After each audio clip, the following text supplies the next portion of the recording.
We're here at Channel 9 Melbourne, outside the famed Studio 9. Peter, this is it. This is the magic maker. Yes, it really is. It was built in the 60s for variety shows. They were the thing at the time. Yeah. And Graham Kennedy, of course, was the name. He's the name we remember with variety shows, but there have been many of them from this studio over the years. The studio was built pretty much for him, and is in use to this day, even though, of course, Graham isn't around anymore, but it's been pretty much in constant use ever since. So during the course of a year, we might have the Footy Show coming from here, Millionaire Hot Seat with Eddie Maguire. Come on in and have a look and see if it's set up for anything now. This is the moment, going into the famed Studio 9. It's an exciting moment. We've seen so many productions from this studio. Yes. Obviously, the big one at the moment is Hey Hey It's Saturday, but Millionaire Hot Seat's also done from here. That's right. And even though there's studio seating at the end there that you can see in the distance, that's in there all the time. But for a show like the Footy Show or Millionaire Hot Seat, they actually bring in stadium seating specific to that show. So Millionaire Hot Seat is sort of done pretty much in the round with the audience around watching what happens. And the Footy Show, well, they have stadium seating along the side wall there, and the talent up against the set, which at the moment is set up for Hey Hey It's Saturday. And, well, that's the thing. Every production has its own configuration, so we see the seats are there for this production, but for the Footy Show, I think they're over here, aren't they? Correct, yes. So that stadium seating is wheeled in. But this studio has been used for all sorts of things over the years. It was used for Sale of the Century, but it was also the interiors for Division 4, which was a great cop show that we did here at Channel 9, or back in the 70s, I think. Simon Windsor, the great movie director, directed episodes of that here at Channel 9. I mean, it's got, you know, this is just this history that we talk about. Yes. And obviously, this isn't as far as the studio goes. No. This is one of the great things a lot of productions do, is that they have what is the set, but then it opens up, and those doors would open up to reveal something back here. Yes, but which wait, isn't in there at the moment. That's right, nothing in here at the moment, but if if you're doing something like Hey Hey It's Saturday, well, there could be a band back here all set to go, or ballet, or whatever it is they're doing can be done from here. And if you look up, you can see how vast the lighting grid is. And back in the days of Graham Kennedy was such a professional and so much aware of every part of the production that he knew where the lights were meant to be for every sketch and for every part of the program. So and then he would make sure something was planned to go wrong.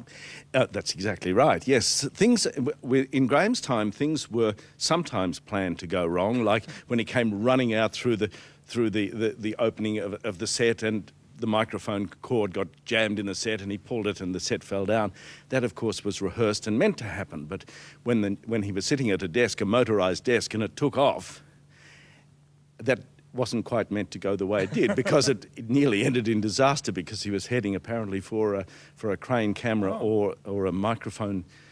And it could have ended badly, but fortunately... Thankfully it didn't. It actually became TV gold. Indeed.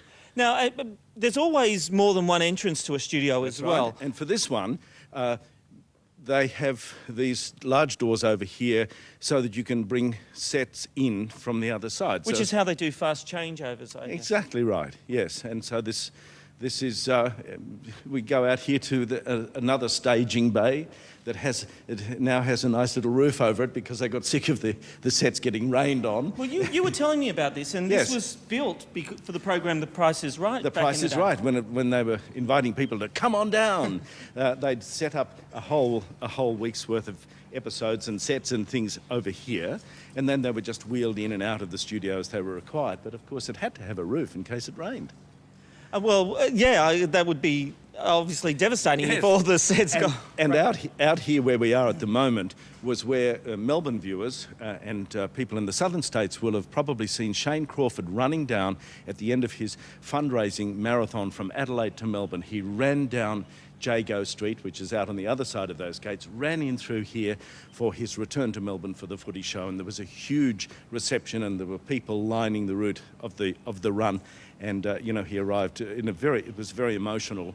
It was a very emotional fundraiser for breast cancer, and it was terrific. So, which is something you've been able to do in this part. Pete, this place does amaze me, and it's obviously wasn't built for as a TV studio initially, because I've just seen a lady walking up these stairs into another place that, you know, if you were building a TV studio, you wouldn't have them all over the place. But that is the magic of this place, isn't it? There's little pockets over here. I mean, I'm an occasional visitor here. I have not seen everywhere. I've not been in every part. Oh no, then there's one part we won't be going to on any of these tours, and that's down into the dungeon. It's sort of like a basement downstairs, and well, I don't like going down there. You always feel that you're going to bump into something unpleasant.